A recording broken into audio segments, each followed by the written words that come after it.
নাহমাদুহু ওয়া নুসাল্লি আলা রাসূলিহিল কারীম আম্মা বাদ। এক ভাই প্রশ্ন করেছেন, কোন কোন সময়ে স্ত্রী সহবাস নিষিদ্ধ? শুনেছি অমাবস্যা ও পূর্ণিমার রাত্রিতে সহবাস করতে হয় না, এ কথা কি ঠিক? দিবারাত্রে স্বামী স্ত্রী যখন সুযোগ হয় তখনই সহবাস বৈধ, তবে শরীয়ত কর্তৃক নির্ধারিত কয়েকটি নিষিদ্ধ সময় আছে যাতে স্ত্রী সহবাস বৈধ নয়। 1 নাম্বার, স্ত্রীর মাসিক অথবা প্রসবোত্তর খুন থাকা অবস্থায়। মহান আল্লাহ তাআলা বলেছেন, লোকে রাজস্বাব সম্পর্কে জিজ্ঞাসা করে, তুমি বলো তা অশুচি, সুতরাং তোমরা রাজস্বাবকালে স্ত্রীর সঙ্গম বর্জন করো এবং যতদিন না তারা পবিত্র হয় সহবাসের জন্য তাদের নিকট হইও না বা তাদের নিকটবর্তী হইও না।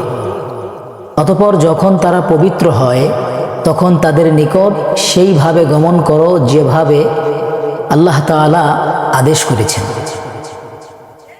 নিশ্চয়ই আল্লাহ তাআলা ক্ষমা প্রার্থীগণকে এবং যারা পবিত্র থাকে তাদেরকে পছন্দ করেন।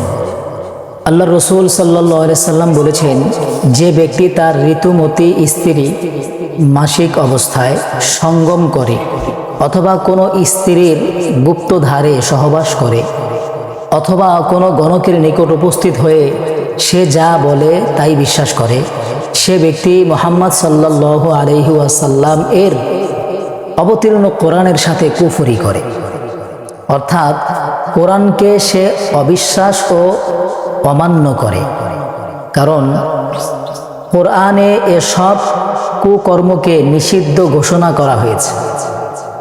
2 নাম্বার, রমজানের দিনের বেলায় রোজা অবস্থায়।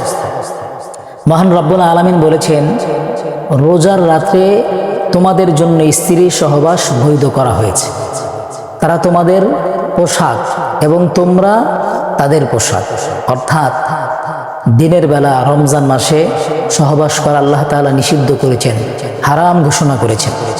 আর বিদিত যে রমজানের রোজা অবস্থায় সঙ্গম করলে যথারীতি তার কাফারা দিতে হয়, একটানা 2 মাস রোজা রাখতে হবে, অথবা যদি রোজা রাখতে অক্ষম হয় তাহলে 60 জন মিসকিনকে খাওয়াতে হবে। 3 নাম্বার, হজ বা উমরার ইহরাম অবস্থায়।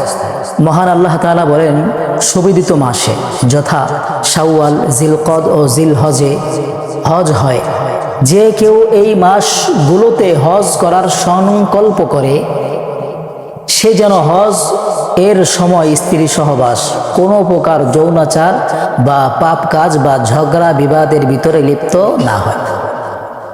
এছাড়া অন্য সময় দিবারাত্রির যে কোনো সময় সহবাস বৈধ, যে কোনো সময় যে কোনো টাইমে সে সহবাস করতে পারবে।